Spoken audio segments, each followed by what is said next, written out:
சொன்னவட்ட தாளமால நானும் கானகம் போகுதேன் மாமா கானகம் போகுதேன். என்னையா வந்து சொன்னான் தம்பி? என்னையா உங்க குடும்பத்திலேயே கட்சி அண்ணாடி ஒரு சூழன் யாரு என்னை கேட்டு விட்டான் என் தம்பி. ஆமாங்க அர்ஜுனனா? ஆமாங்க கேட்டு நான் கானகமே சென்று வருகிறார். மைத்துனா ஐயா கொஞ்ச நேரம் கோபம் பொல்லாது. ஆமா அதனாலே என் நம்பி சொன்ன வார்த்தை தாளா எனக்கு தாளவில்லை. உடன் பிறந்தவனே சொல்ற போது அவங்கள கூட இருக்க கூட தனிமையா காட்டு. நாட்டில இருந்தால் நாட்டாசை, கானகம் சென்றால் எந்த ஆசையும் கிடையாது. கானகத்திலே இருந்து காத்துகள் நினைக்கிறேன் நான். நீ காட்டுக்கு தான் போ, நான் ஏன் உன்னை தடுக்க போறேன்? ரொம்ப நாளா ஒரு கதை கேட்கணும்னு ஆசை. வாய் கதையா? ராமாயணத்திலே காக்காசூரன் கதை இருக்கிறதல்வா? ஆமா, அத நீ சொல்லி நான் கேட்கணும்னு ரொம்ப நாளா ஒரு ஆசை. உங்க பூனை குறும்பியா? யோ கோபத்தோடு கானகம் சென்று கொண்டிருக்கிறேன்.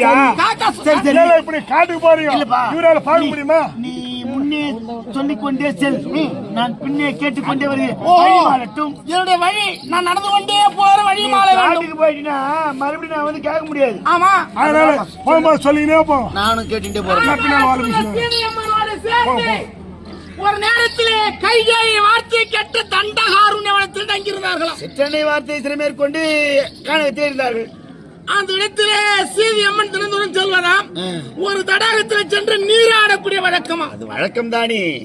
ஒரு நாள் ஆடு எல்லாம் அப்புறப்படுத்தி விட்டு நீராடி கொண்டாம சீதி அம்மன். சரி, காக்காசுர சீதி அம்மன் சன்னத்தை பார்த்துட்டு இருக்கான் சுவாமி. மேலே இருந்து அடப்பாவி சன்னத்தை பார்த்து கனி என்று குத்த முயற்சித்தானா?